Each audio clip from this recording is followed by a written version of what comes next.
So the reason I like to teach spirit guides, it is not some people are not going to like feel super connected to their spirit guide, or even feel like they're connecting with their spirit guides, and there's a lot of ways around it. It is not necessary. But the reason I teach spirit guides is because number one, it gives me more another opportunity for um to teach you guys how to hold focus and practice and be able to read things. So that's number one why I like to do spirit guides. And then number two is if you do create a connection to your spirit guide, and if you're not connecting to your spirit guide, you're going to connect to like your higher self basically. And those that connection, when you're off on your own in the Akashic records, or when you're reading somebody and you don't understand what's happening, you're going to be able to go to the energy that energy that you've been developing a relationship with, and you're going to be able to get information about this thing that you're looking at but you can't really see yet. So it's kind of like a partner that gets to stay with you, and when I'm not there to teach you, or when or when you guys are practicing on your own or something, you're going to have something to lean on. So that's why it's like we're taking this wisdom that's within you, and we're kind of actually taking it outside of you and placing it on a spirit guide or placing it on your higher self. And that's why it's helpful. I first I met a spirit guide when I was getting a certification in theta healing many years ago. I was still an editor at the time. This was like 12 years ago. And my first spirit guide showed up, and I was like, oh my gosh, like what is happening? And that guide, who is still with me today, like when I met him, I was like, I need to sit with this guy every day and like just see what this is and why is it here. And that guide ultimately taught me most of the things I'm teaching you. I would just sit in meditation and like start to see things and ask questions to the guides. And I just started having all these understandings because of that guide. He taught me even like the process of reading chakras. Like that was completely downloaded through these meditations I would have with a spirit guide. So they're very helpful. It's like this little like gift I can give you, because I'm not always going to be there to teach. And there's going to be a lot of things that you guys know from your own soul from other lifetimes that I don't know. So but this guide that your like little divine team, it will help you with that.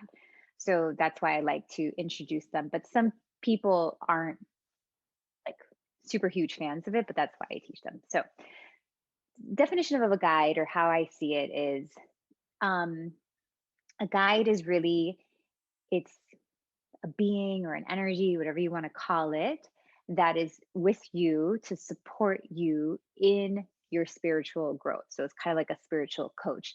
They do have many like expertise sometimes. Like some will come, just for the development of your spiritual gifts. Like some will come, for your career. Some are going to to help you with your business. And you can also call them in if you want to, but you will see like different guides for that reason. Because I have read so many people and I've taught so many people, I've actually been seeing categories. So I've categorized the guides just to help you guys out in case it's helpful. And I'm going to share those categories with you. So, in and I've kind of, I mean, I've right now categorized them to 12 different types. But I'm definitely open to more but this is like, these are the themes I've seen. So the first guide is what I like to call, the first category is spiritual ancestor. So a spiritual ancestor is similar to this guide I just shared with you. His name is Hailem, and Hailem shows up like Native American looking, like indigenous looking. And I've had many past life remembrances with him. So he is a spiritual ancestor because I have lived a lifetime with him in another lifetime. So he's not my physical ancestor this lifetime, because he's not from my lineage of this lifetime as Nicole, Novo, this lifetime. But maybe I was, I don't know, let's call me Sam in the other lifetime, and he was my brother in that lifetime. So he's an ancestor, but a spiritual ancestor. So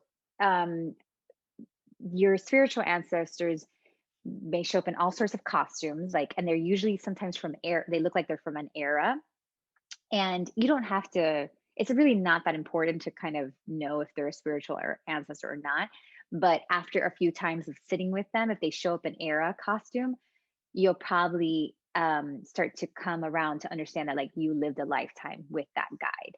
Sometimes even it is, it could even be a version of you from that, like it could be you from another lifetime, basically.